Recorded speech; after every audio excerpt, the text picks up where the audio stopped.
ക്ഷുദ്രജന്തുക്കൾ സിംഹത്തിനടുത്ത് എത്തുകയില്ലല്ലോ. അതുപോലെ വ്യായാമിയുടെ അടുത്തു നിന്നും രോഗങ്ങൾ ഓടി ഒളിക്കുന്നു.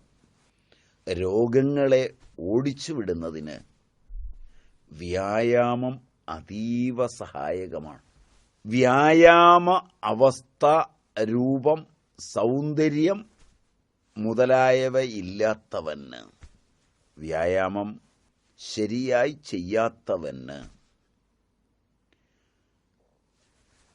ഇവയൊന്നും ലഭിക്കില്ല. വ്യായാമ അവസ്ഥ, വ്യായാമത്തെ കൃത്യമായി ചെയ്യുകയും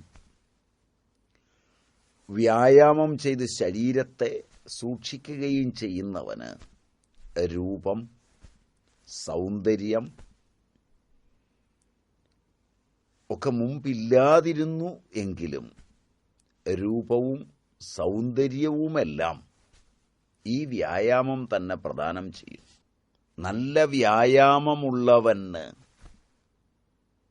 വിരുദ്ധാന്നം കഴിച്ചു എങ്കിൽ പോലും അത് വിദഗ്ധാന്നമാവട്ടെ അവിദഗ്ധാന്നമാവട്ടെ രണ്ടായാലും പചിക്കപ്പെടും. വ്യായാമമുള്ളവനിൽ അഗ്നി സദാ ജ്വലിച്ചു നിൽക്കുകയാൽ അതിലേക്ക് ചെന്നു വീഴുന്ന വിരുദ്ധാശനം പോലും ദഹിക്കുന്നു.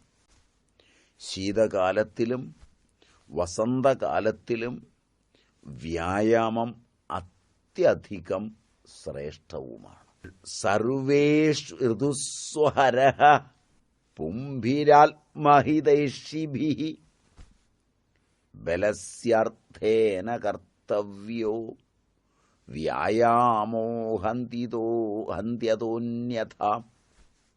തൻ്റെ ആത്മാവിനും ശരീരത്തിനും ഹിതമാഗ്രഹിക്കുന്ന മനുഷ്യൻ എല്ലാ ഋതുക്കളിലും ദിവസവും തൻ്റെ ശരീരബലത്തിൻ്റെ പകുതി ബലം ഉപയോഗിച്ച്, തൻ്റെ ശരീരബലം എത്രയാണോ അതിൻ്റെ പകുതി ബലമനുസരിച്ച് വ്യായാമം ചെയ്യണം. തൻ്റെ ബലത്തേക്കാൾ ഉപരി ബലത്തിൽ വ്യായാമം ചെയ്യരുത്. അതിനു വിപരീതമായി, അതായത് തൻ്റെ ശക്തിയേക്കാൾ അധികം വ്യായാമം ചെയ്യുന്നത് മരണത്തിന് തന്നെ ഇടയാക്കുന്നു. വ്യായാമം ചെയ്യുന്ന സമയത്ത് ശ്വാസ പ്രശ്വാസ പ്രക്രിയ സ്വാഭാവികമായിരിക്കണം. ഇല്ലെങ്കിൽ അത് ശ്വാസകോശങ്ങളെയും ഹൃദയത്തെയും ഒക്കെ ബാധിക്കും.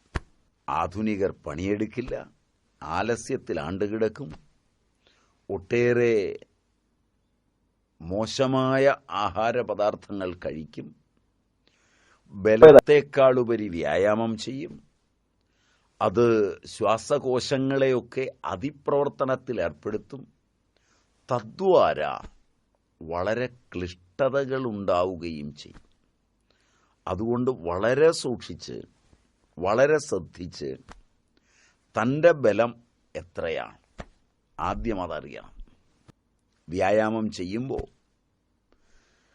ആത്മാവിനും ശരീരത്തിനും ഹിതമായി ആഗ്രഹിക്കുന്നവർ എല്ലാ ഋതുക്കളിലും വ്യായാമം ചെയ്യണം.